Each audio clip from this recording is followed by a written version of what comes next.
Salut, c'est Mister S et aujourd'hui on va parler de The Walking Dead.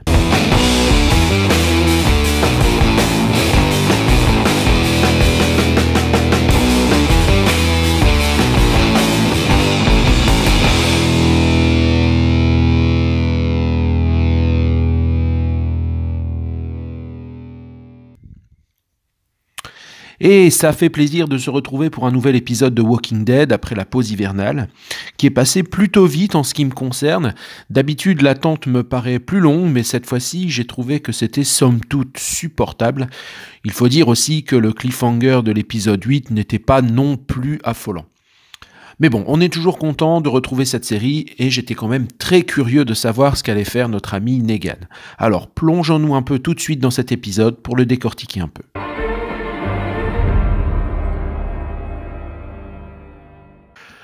Le début de l'épisode reprend immédiatement là où s'est arrêté le précédent, c'est-à-dire dans le cimetière avec un épais brouillard qui ajoute une ambiance mystérieuse et effrayante. Je n'ai pas grand-chose à dire sur ce début qui est très bien filmé et qui introduit bien le nouveau danger que représentent les chuchoteurs. On flippe vraiment avec les personnages et ce n'était pas arrivé depuis un bail puisque les Walkers ne représentaient plus de véritables menaces depuis belle lurette.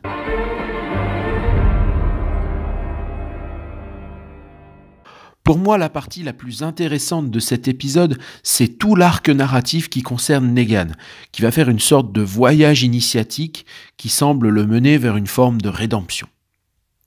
On le retrouve effectivement juste après le générique alors qu'il vient de quitter sa cellule, et très franchement, il est filmé de manière à le rendre menaçant, comme par exemple la contre-plongée de dos alors qu'il s'apprête à pénétrer dans la maison de Michonne et Judith, sans doute pour essayer d'y retrouver Lucille. Ou encore quand on voit son ombre dans l'escalier, et enfin quand on voit juste sa main ouvrir la porte de la chambre. Bref, il semble reprendre son statut de grand méchant. Mais très vite, quand on le voit après que le soleil se soit levé, il est beaucoup moins menaçant. On comprend tout de suite qu'il est observé avec les plans filmés à travers la fenêtre. Et puis, franchement, attendre que le jour se lève pour quitter l'enceinte d'Alexandria, ça manque cruellement de cohérence et c'est complètement improbable que personne ne le voie au petit matin, puisqu'on sait qu'il y a des tours de guet à Alexandria, etc. Mais bon, je pardonnerai cette incohérence puisque ça donne un dialogue délicieux entre Negan et Judith. J'adore le jeu de ces deux acteurs et ça rend Negan plus sympathique car on voit bien l'affection qu'il porte à la petite. Et de leur discussion ressort évidemment la symbolique de la boussole qui doit montrer à Negan le chemin à suivre, pas seulement géographiquement, mais aussi sur le plan moral. Et c'est peut-être ce que Judith espère en le laissant partir, qu'il trouve sa place et qu'il se rende compte de ses erreurs. Negan prend la route seul donc vers une destination qui nous est inconnue pour le moment. Et il y a un moment très fort dans ce périple, il se retrouve sans eau accidentellement et se voit contraint de boire de l'eau croupie à un moment. Et dans le plan qui suit immédiatement, on le voit en train de vomir. Et à mesure que le plan s'élargit, on se rend compte qu'il est pile à l'endroit où il avait tué Abraham et Glenn. Alors est-ce qu'il vomit juste à cause de l'eau qui n'était pas potable ? J'en doute fortement, franchement, car la symbolique est trop belle. Je pense qu'il y a un début de remords qui s'amorce là. Autre moment fort, quand il entre dans la boutique et qu'il revêt un blouson en cuir, on retrouve une partie du Negan d'avant, mais sans qu'il soit tout à fait le même. En fait, c'est une projection de ce qu'il voudrait être, mais qu'il ne peut plus être. Le fait qu'il se fasse attaquer par les chiens à ce moment-là symbolise, à mon avis, ces démons intérieurs qui le tiraillent. Il y a un conflit entre la personne qu'il était et celle qu'il est devenue après sa captivité. Et ce côté diminué se retrouve ensuite quand il revient au sanctuaire en ruine, avec une barre de fer à la place de sa batte. Il apparaît vraiment alors comme le roi qui aurait perdu sa couronne et qui a laissé derrière lui un royaume en ruine. Les plans sont très bien réussis à ce moment de l'épisode, le tout soutenu par une bande-son magistrale. Negan décide finalement de retourner à Alexandria, puisqu'il se rend compte que le Negan d'avant est définitivement mort.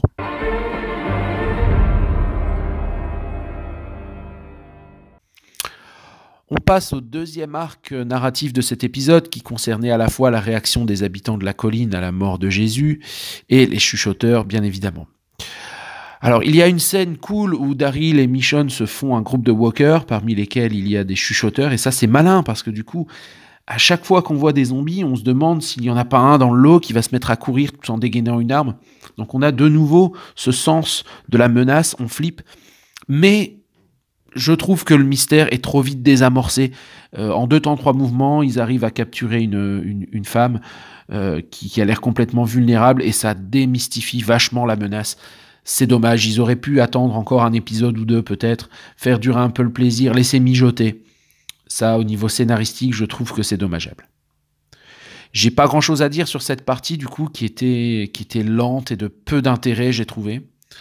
Alors, à part évidemment le fait qu'on apprend que Rosita est enceinte de Siddiq. Alors franchement, la petite Rosita, là, elle s'est tapé tout le monde, à croire. Bon, c'est un petit peu abusé, je trouve. Ils auraient pu, quitte à ce qu'elle soit enceinte, elle aurait pu être enceinte de Gabriel, quoi. Pourquoi ils vont lui inventer une relation antérieure avec Siddiq? Enfin, là, on est plus dans un triangle amoureux, on est dans un carré amoureux, en plus, parce qu'il y a Eugène qui a fait sa déclaration juste avant. Enfin, c'est le bordel. Puis, moi, ça m'intéresse pas beaucoup, honnêtement. Bon, on verra ce que ça donne dans la suite. Et puis, bon, il faut bien dire que la fin est assez cool, avec l'arrivée de ce qui semble être le nouveau grand méchant de la saison, qui est en fait une méchante. Et ça, c'était assez alléchant pour la suite, c'était bien amené, bien fichu, donc là, pour le coup, bravo.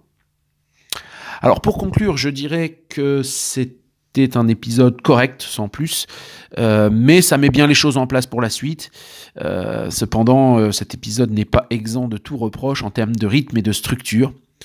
Mais bon, c'est un bon épisode globalement. Disons que Negan sauve la mise une fois de plus. Voilà ce que j'avais à dire sur cet épisode. À vous maintenant de donner votre avis dans les commentaires. Si vous voulez ne rien rater des vidéos à venir sur The Walking Dead, abonnez-vous à la chaîne, sans oublier de cliquer sur la petite cloche pour recevoir des notifications à chaque vidéo. Merci encore de m'avoir écouté et merci de votre fidélité. À bientôt. Ciao.